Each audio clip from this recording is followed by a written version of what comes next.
services continus, dont on voit depuis leur suppression qu'il y a une perte énorme de tout ce qui est travailleurs manuels, travailleurs de terrain au niveau du SPOI.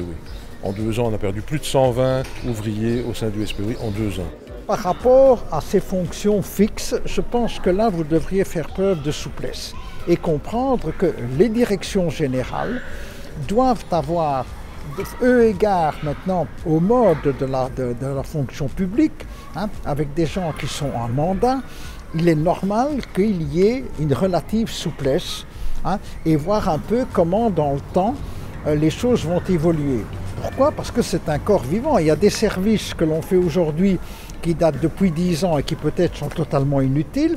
En revanche, il y a de nouveaux services, quand j'appelle services, je veux dire des services à la population, aux entreprises, qui doivent être rendus.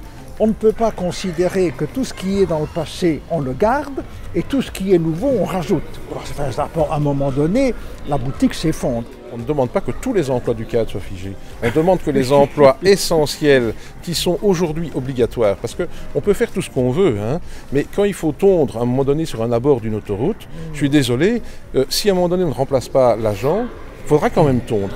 Et donc, qu'est-ce qu'on fait? Ces emplois-là partent au privé. Alors moi, je veux bien, mais je vais être obligé aussi de dire à un moment donné que la Wallonie est mal gérée, parce qu'on dépense plus en faisant passer au privé toute une série de missions que les fonctionnaires faisaient avant.